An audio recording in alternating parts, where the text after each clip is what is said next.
अस्सलाम वालेकुम, hope you are doing great. तो आज हमारा 5th लेक्चर है 9th क्लास की बायोलॉजी का, जिसमें हम स्टडी करेंगे levels of organisation. The page number is 7। अब हम देखेंगे कि लेवल्स ऑफ ऑर्गेनाइजेशन होते क्या हैं। ऑब्वियसली जो ऑर्गेनिज्म है वो जैसा आज हमें दिख रहा है वो वैसा तो था नहीं, वो किसी चीज़ से मिलके ही बना होगा। कोई स्टेप होंगे, उसके कोई लेवल होंगे, मतलब कोई एक चीज़ मिली, फिर दूसरी बनी, फिर तीसरी, चौथी, फिर उसके बाद एक ऑर्गेनिज्म बना। तो आज हम ये देखेंगे कि जो ऑर्गेनिज्म है, बायोलॉजिकल ऑर्गेनाइजेशन है, वो किस तरह से बनी, उसके कौन कौन से लेवल्स हैं। एक ऑर्गेनिज्म जो है वो कितने लेवल्स, उसमें क्या क्या चीज़ें पाई जाती हैं, उसके क्या लेवल्स हैं, उसको क्या तरतीब है, मतलब कि सबसे पहले क्या बना, फिर क्या, फिर क्या, और फिर कैसे ऑर्गेनिज्म बना।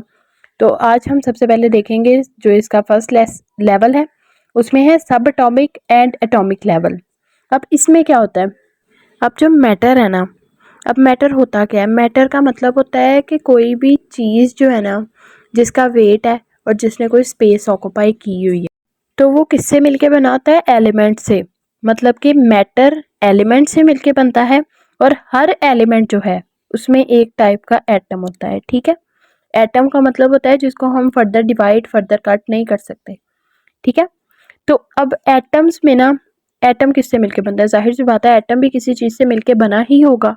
तो वो सब एटॉमिक पार्टिकल से मिलके बनता है। ठीक है, सब एटॉमिक पार्टिकल्स होते कौन कौन से हैं, इलेक्ट्रॉन, प्रोटॉन एंड न्यूट्रॉन। ये तीनों सब एटॉमिक पार्टिकल्स मिलते हैं, एटम बनाते हैं। फिर बहुत सारे एटम्स मिलते हैं, एलिमेंट बनाते हैं, एलिमेंट मिलते हैं तो मैटर बनाते हैं। ये हमारा फर्स्ट जो लेवल है। अब हमने देखना है कि एलिमेंट्स होते कितनी तरह के हैं और होते कौन कौन से हैं। 92 काइंड्स ऑफ एलिमेंट्स हमारे पास जो है नेचर में प्रेजेंट होते हैं, जिसमें से 16 जो हैं वो बायो एलिमेंट्स होते हैं। जो कि बायो एलिमेंट्स का क्या मतलब है, बायो मीन्स लाइफ, और एलिमेंट्स जो मैंने अभी आपको बताया है। तो इसमें क्या होगा, लिविंग ऑर्गेनिजम्स की बॉडी बनाने के लिए जो एलिमेंट्स यूज होते हैं उनको हम बायो एलिमेंट्स कहते हैं, जो कि 16 है। अब इन 16 में से 6 जो हैं वो मेन है, जो 99% बॉडी बनाते हैं, मैस बनाते हैं, टोटल मैस। और फिर उसके बाद आगे आते हैं other 10% collectively make 1% of the total mess. ठीक है, 6 जो है वो 99% टोटल मैस बना देते हैं बॉडी का, और जो आगे 10 बचते हैं वो 1% बनाते हैं। अब देखते हैं हम कि ये एलिमेंट्स है कौन कौन से। जो 99% मैस बनाते हैं उनमें oxygen, carbon, hydrogen, nitrogen, calcium and phosphorus होते हैं। लेकिन जो 1% बनाते हैं वो 10 है। Potassium, sulphur, chlorine, sodium, magnesium, iron, copper, manganese, zinc and molybdenum. ठीक है, तो ये सब होते हैं। तो ये क्या बना रहे हैं, हमारा मैटर बना रहे हैं। ये पहला लेवल है एक ऑर्गेनिज्म के और एक चीज के बनने का। ठीक है, इसके बाद हमारे पास ये देखें, यहाँ पे फिगर 1.2 है, इसमें उन्होंने बताया हुआ है कि ये जो 6 बायो एलिमेंट्स थे ना, जो 99% बनाते थे टोटल मैस, अब उनमें क्या क्या परसेंटेज है, कौन सबसे ज़्यादा कंज्यूम, मतलब किसकी परसेंटेज सबसे ज़्यादा है, किसकी कम है।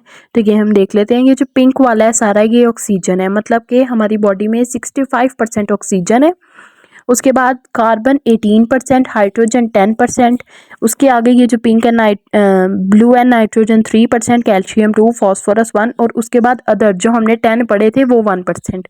ओके, अब नेक्स्ट हमारे पास लेवल है मॉलिक्यूलर लेवल। ठीक है, अब ऑर्गेनिजम्स में क्या होता है, बायो एलिमेंट्स जो होते हैं ना, वो पहले से ही जुड़े हुए नहीं होते। ठीक है, कोई ना कोई बॉन्ड, कोई ना कोई उसमें कोई स्ट्रॉन्ग फोर्सेस होती हैं जो उन दो एलिमेंट्स को आपस में जोड़ती हैं और फिर आगे फर्दर एलिमेंट बनाती हैं, कोई फर्दर लेवल बनाती हैं। या वो बॉन्ड्स कौन कौन से हो सकते हैं, वो आइदर वो आयनिक बॉन्ड से कंबाइन करेंगे या फिर वो कोवलेंट बॉन्डिंग शो करेंगे। ठीक है, बायो एलिमेंट्स आपस में कैसे कंबाइन होंगे, कोवलेंट बॉन्डिंग से या फिर आयनिक बॉन्डिंग से। ठीक है, तो इन बॉन्डिंग से जो एलिमेंट्स फर्दर जो हमारे पास लेवल आएगा, जो चीज़ बनेगी वो क्या होगी, मॉलिक्यूल या फिर बायो मॉलिक्यूल। ठीक है, ठीक हो गया, समझ लग गई आप लोगों को। इसमें मैं फर्दर आप लोगों को एक्सप्लेन कर देती हूँ। बायो एलिमेंट्स कंबाइन होते हैं किससे, आयनिक एंड कोवलेंट बॉन्डिंग से, और क्या बनाते हैं, मॉलिक्यूल या फिर बायो मॉलिक्यूल। ठीक है, हमारी बॉडी में, ऑर्गेनिज्म में बहुत सारे थाउजेंड्स की तादाद में बायोमोलिक्यूल्स होते हैं और 100 डिफरेंट टाइप्स के हैं। ठीक है, इतनी वैरायटी है उनमें। ये एक ऑर्गेनिज्म का बिल्डिंग मटेरियल है, मतलब कि ऑर्गेनिज्म की बॉडी जो है इन्हीं बायो मॉलिक्यूल से मिलके बनेगी और फिर उसके बाद क्या होगी, उसमें वैरायटी कंप्लेक्सिटी आ जाएगी। वो डिफरेंट तरीके से जुड़ेंगे और कंप्लेक्सिटी प्रोड्यूस कर देंगे। आगे आगे जाते जाते वो कम्प्लेक्स होना शुरू हो जाएंगे। अब बायोमोलिक्यूल्स के आगे से दो टाइप्स हैं। इन मतलब कि बायोमोलिक्यूल्स को क्लासिफिकेशन की गई है दो टाइप्स में, जो कि माइक्रोमोलिक्यूल्स है और मैक्रोमोलिक्यूल्स है। अब माइक्रोमोलिक्यूल्स कौन से होते हैं, जिनका लो मॉलिक्यूलर वेट होता है, ठीक है, जो छोटे छोटे मॉलिक्यूल्स होते हैं, जैसे ग्लूकोज या फिर वाटर, ठीक है। लेकिन जो मैक्रोमोलिक्यूल्स हमारे पास आते हैं उनका मॉलिक्यूलर वेट बहुत ज़्यादा होता है, जो बड़े बड़े मॉलिक्यूल्स होते हैं, जैसे कि स्टार्च, प्रोटीन एंड लिपिड्स। अब जो थर्ड हमारे पास लेवल आता है मॉलिक्यूलर लेवल के बाद, वो क्या होता है, ऑर्गेनेली एंड सेल लेवल। अब पहले हमने देखा था कि पार्टिकल्स कंबाइन कर रहे थे और मॉलिक्यूल्स बना रहे थे। अब क्या करना है, मॉलिक्यूल्स ने कंबाइन करना है और फर्दर हमारे पास जो बनाना है वो है organelle. Different types of biomolecules combine and form organelles. अब ये ऑर्गेनेलीज क्या होती हैं, ये ऑर्गेनेलीज सब सेलुलर स्ट्रक्चर होती हैं, मतलब कि छोटे छोटे स्ट्रक्चर्स होते हैं जो कि सेल के अंदर प्रेजेंट होते हैं और वो फिर असेंबल होते हैं, ज्वाइन करते हैं आपस में, अरेंज होते हैं और फिर यूनिट ऑफ लाइफ बना देते हैं, जिसको सेल कहते हैं। Cell is the unit of life and a basic and a building material of an organism, ठीक है। जैसे एक घर जो है वो ईंटों से बनता है, मतलब ईंट लगाएंगे तो वो घर बनेगा, तो इसी तरह से एक ऑर्गेनिज्म जो है वो सेल से मिलके बनता है, ठीक है। हर ऑर्गेनेली जो है उसका एक एक स्पेशलाइज, एक स्पेसिफिक फंक्शन होता है जो कि उसने परफॉर्म करना है। एग्जाम्पल्स देख लेते हैं इसमें। माइटोकॉन्ड्रिया जो है वो सेलुलर रेस्पिरेशन करता है, ठीक है, उसने एटीपी प्रोड्यूस करनी है, उसने एनर्जी प्रोवाइड करनी है, इसको पावर हाउस ऑफ सेल भी कहते हैं। राइबोसोम्स ने क्या करना है, एक पर्टिकुलर फंक्शन है उसका, वो है प्रोटीन सिंथेसिस। प्रोटीन ही सिंथेसाइज करनी है, वो सेलुलर रेस्पिरेशन नहीं कर सकता, ठीक है। इसी तरह से ये सारे फंक्शंस ऑर्गेनेलीज आपस में मिलेंगी जो कि स्पेसिफिक फंक्शन परफॉर्म कर रही थी और फिर सेल इनसे फंक्शन परफॉर्म करेगा। जैसे कि सारे फिर क्या होगा, क्या कि ऑर्गेनेलीज अपना पूरा कंट्रीब्यूट करेंगी और एक सेल वर्क करेगा। इसी तरह से ऑर्गेनिजम्स जो होते हैं ना, जैसे प्रोकैरियोट्स होते हैं और प्रोटिस्ट होते हैं, इनमें जो है ना, इनकी बॉडी ये एक ही सेल पे मुश्तमिल होती है, इनमें होता ही एक सेल है, ठीक है। लेकिन जो बहुत सारे फंगस होते हैं, प्लांट्स, एनिमल्स, इनमें क्या होता है, ट्रिलियंस ऑफ सेल प्रोड्यूस होते हैं, ट्रिलियंस ऑफ सेल मिलते हैं और फिर एक ऑर्गेनिज्म बनता है, ठीक है। उसके आगे हमारे पास जो नेक्स्ट लेवल है वो है टिश्यू लेवल।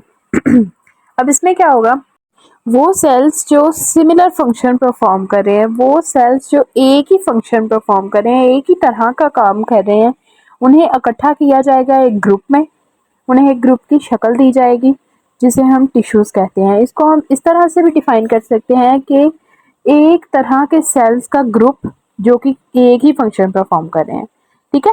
हर सेल जो है ना टिश्यू में, वो अपना स्पेसिफिक, मतलब पूरा अपना प्रोसेस जो उसे फंक्शन मिला है वो पूरा अच्छे से परफॉर्म करेगा।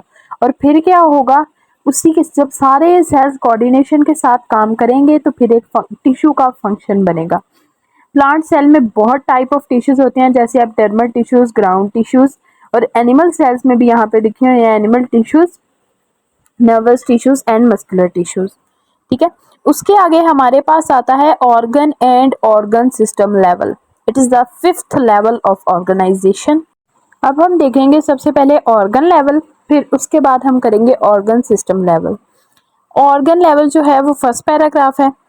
इसमें हम देखते हैं कि क्या है, हायर मल्टी सेलुलर जो ऑर्गेनिजम्स होते हैं ना, जो कि काफ़ी कम्प्लेक्स होते हैं, उनमें क्या होता है, डिफरेंट टाइप्स ऑफ टिश्यूज इकट्ठे होते हैं और फिर एक यूनिट बना देते हैं, एक जिसे हम ऑर्गन कहते हैं, ठीक है। ऑर्गन में क्या होता है, बहुत सारे डिफरेंट टाइप्स ऑफ टिश्यूज जो कि अपना अपना फंक्शन परफॉर्म कर रहे हैं, वो इकट्ठे होंगे और ऑर्गन का फंक्शन परफॉर्म करेंगे। अब यहाँ पे एग्जांपल है स्टमक की। स्टमक एक ऑर्गन है, करता क्या है, डाइजेशन, जो और स्टोर करता है फूड को। इसमें two major type of tissues present होते हैं, कौन कौन से, एपिथेलियल टिश्यूज और मस्कुलर टिश्यूज। एपिथेलियल टिश्यूज को ग्लैंडुलर टिश्यूज भी कहते हैं। ये क्या करते हैं, गैस्ट्रिक जूस सिक्रीट करते हैं ताकि डाइजेशन ऑफ प्रोटीन हो सके। और मस्कुलर टिश्यूज क्या करते हैं, स्टमक की वॉल्स को कंट्रैक्ट और रिलैक्स करते हैं ताकि फूड मिक्स हो, उसकी ग्राइंडिंग हो और फूड जो है वो डिफरेंट पार्ट्स की तरफ जाए, आगे पोस्टीरियर पार्ट्स की तरफ मूव करे, जैसे स्मॉल इंटेस्टाइन लार्ज इंटेस्टाइन की तरफ मूव करे। ये जो दो टिश्यूज हैं ये अपना स्पेसिफिक फंक्शन परफॉर्म कर रहे हैं जो कि मिलकर स्टमक का फंक्शन बनता है। ठीक है, उसके आगे हमारे पास आता है organ system level. Organ system level में क्या होगा, ये बहुत नेक्स्ट लेवल है ऑर्गेनाइजेशन का। इसमें क्या है कि डिफरेंट ऑर्गन्स अपना अपना जो फंक्शन परफॉर्म कर रहे हैं वो आपस में मिलेंगे और एक ग्रुप बना देंगे जिसको हम कहेंगे organ system level. Organ system level में क्या होगा, हर ऑर्गन अपना स्पेसिफिक फंक्शन परफॉर्म करेगा जो कि उभर कर जो कि हमारे सामने क्या आएगा, एक ऑर्गन सिस्टम लेवल का फंक्शन। इसमें एग्जांपल है डाइजेस्टिव सिस्टम। डाइजेस्टिव सिस्टम क्या, उसमें होता क्या है, डाइजेशन होती है, हमारा फूड ब्रेक डाउन होता है, स्टोर होता है और सारा कुछ होता है। उसमें कौन कौन से ऑर्गन्स हैं जो कि रोल प्ले कर रहे हैं अपना, सबसे पहले ओरल कैविटी, फिर stomach, small intestine, large intestine, liver and pancreas. ये सब ऑर्गन्स क्या कर रहे हैं, हमारी डाइजेशन में हेल्प आउट कर रहे हैं। तो ये मिलकर ऑर्गन सिस्टम लेवल बना रहे हैं। ठीक है, अब प्लांट्स में जो ऑर्गन सिस्टम लेवल है ना वो ज़्यादा कॉम्प्लेक्स नहीं है, लेकिन एनिमल्स में इसकी वैरायटी बहुत वास्ट है और ग्रेटर रेंज में इसके फंक्शन और एक्टिविटीज़ हैं प्लांट्स की निस्बत। इसका मतलब एनिमल्स ज़्यादा कॉम्प्लेक्स हैं प्लांट्स की निस्बत। इसके बाद आगे हमारे पास जो लेवल है वो है सिक्स्थ लेवल ऑफ ऑर्गेनाइजेशन जो कि है इंडिविजुअल लेवल। अब उसमें क्या होगा, डिफरेंट ऑर्गन्स और ऑर्गन सिस्टम ये इकट्ठे होंगे और एक ऑर्गेनिज्म बना देंगे। ठीक है, उसको इंडिविजुअल लेवल कहते हैं। अब एक ऑर्गेनिज्म में क्या होता है, different organs and organ systems जो होते हैं वो कोऑर्डिनेशन के साथ एक इस तरह से काम करते हैं लाइक कि इंडिविजुअल जो है वो प्रॉपरली वर्क कर सके। इसकी एग्जांपल ये है, इसकी एग्जांपल आती है यहाँ पे कि जब एक इंसान, जब एक आदमी हार्ड एक्सरसाइज करता है और कॉन्टिन्यूसली करी जाता है तो उसमें क्या होता है, सिर्फ उसके मसल्स ही काम नहीं कर रहे होते, उसकी हार्ट रेट भी इंक्रीज हो रही होती है, हार्ट बीट इंक्रीज होती है, वो सांस तेजी से लेता है। सांस तेजी से लेना इसका मतलब है रेट ऑफ रेस्पिरेशन का ज्यादा हो जाना। तो ये रेस्पिरेशन का रेट ज्यादा हो जाना, हार्ट बीट का ज्यादा हो जाना, ये क्या करता है, ऑक्सीजन प्रोवाइड करता है मसल्स को तेजी से ताकि वो जल्दी और कॉन्टिन्यूस काम कर सकें। ठीक है, उसके आगे हमारे पास आता है पॉपुलेशन लेवल। पॉपुलेशन में क्या होता है अब कि से a group of organisms of the same species located at the same place in the same time. कि कोई भी जो ऑर्गेनिजम्स का ग्रुप है, काफ़ी सारे ऑर्गेनिजम्स जो कि सेम स्पीशी के हैं, वो एक ही जगह पे रह रहे हैं एक ही टाइम में, तो उसको हम कहेंगे पॉपुलेशन। पाकिस्तान की पॉपुलेशन 2010 में 173.5 मिलियन इंडिविजुअल्स थे उस टाइम। अब हमने ये तो देख लिया कि पॉपुलेशन होती क्या है, सेम स्पीशी के जो ऑर्गेनिजम्स हैं वो एक ही जगह पे एक ही टाइम में रह रहे हैं।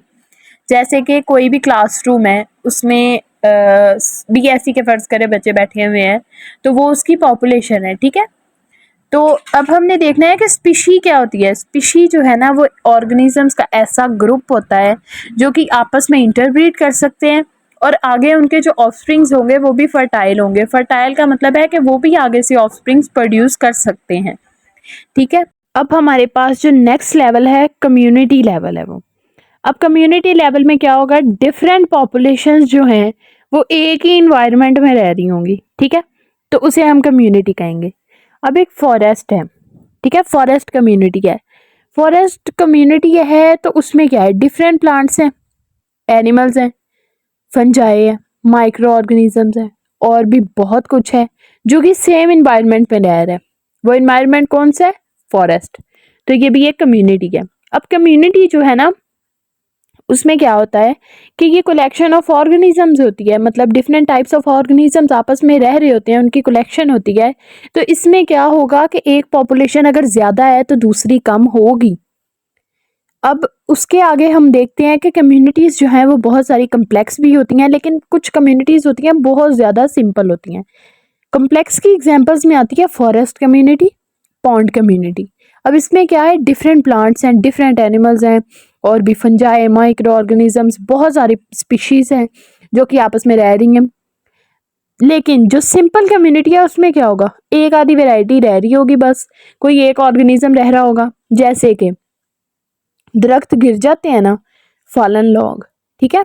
दरख्त जब गिर जाते हैं तो उनके नीचे जो कीड़े होते हैं ना, वो भी एक कम्युनिटी होती है, ठीक है।